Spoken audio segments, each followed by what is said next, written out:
భారత్ ప్రజాస్వామ్యానికి తల్లి 2500కి పైగా రాజకీయ పార్టీలు ఘనా పార్లమెంట్లో మోదీ. నమస్తే, ఆంధ్రప్రభకి స్వాగతం. నేను ప్రియా కౌశిక్.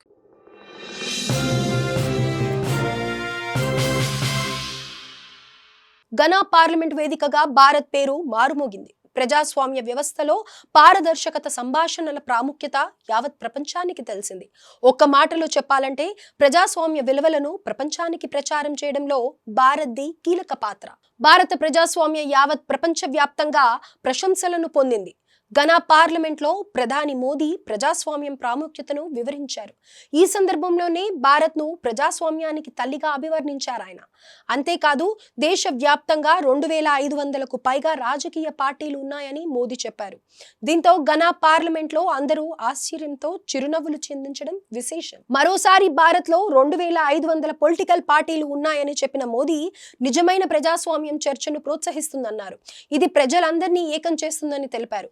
అలాగే గౌరవానికి సపోర్ట్ ఇస్తుందన్న ఆయన మానవ హక్కులను ప్రోత్సహిస్తుందని వెల్లడించారు. ఈ క్రమంలోనే హమారే లియే లోక్ తంత్ర వ్యవస్థ నహి, సంస్కార్ హే అంటూ మోదీ హిందీలో చెప్పారు. ఆ తర్వాత ప్రజాస్వామ్యం అనేది వ్యవస్థ మాత్రమే కాదన్నారు మోదీ, అది తమ సంస్కారమని తెలిపారు.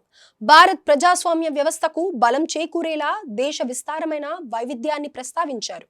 దేశంలోని వివిధ రాష్ట్రాలను పరిపాలిస్తున్న 20 వేర్వేరు రాజకీయ పార్టీలు, 22 అధికారిక భాషలు, అదేవిధంగా వేలాది మాండలికాలున్నాయన్నారు. ఇవే భారత్కు వచ్చిన ప్రజలను మనస్ఫూర్తిగా స్వాగతించడానికి కారణమని చెప్పుకొచ్చారు మోదీ. ఇదే స్ఫూర్తి భారతీయులు ఎక్కడికి వెళ్లినా సులభంగా కలిసిపోవడానికి సాయపడుతుందని వెల్లడించారు. అదేవిధంగా ప్రస్తుతం అతిపెద్ద 4వ ఆర్థిక వ్యవస్థగా ఉన్న భారత్ త్వరలోనే 3వ అతిపెద్ద ఆర్థిక వ్యవస్థగా మారుతుందన్నారు మోదీ. చోటు చేసుకుంటున్న మార్పులకు తగినట్లుగా స్పందించేందుకు, నిలకడ కలిగిన జీవన శైలిని ప్రోత్సహించేందుకు మిషన్ లైఫ్ ను మొదలు పెట్టామన్నారు.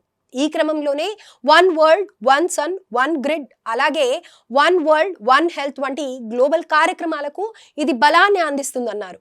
ఇక అంతర్జాతీయ సౌర అలయన్స్ ద్వారా సౌరశక్తి స్థిరత్వం కోసం పనిచేస్తున్నట్లు తెలిపారు. మోదీ తర్వాత ఘనా పార్లమెంట్ స్పీకర్ కూడా అల్బన్ కింగ్స్ ఫోర్డ్ సుమానా బాగ్బన్ కూడా 2500 రాజకీయ పార్టీల సంఖ్యను రిపీట్ చేయడంతో సభలో మరోసారి నవ్వుల వాతావరణం ఏర్పడింది.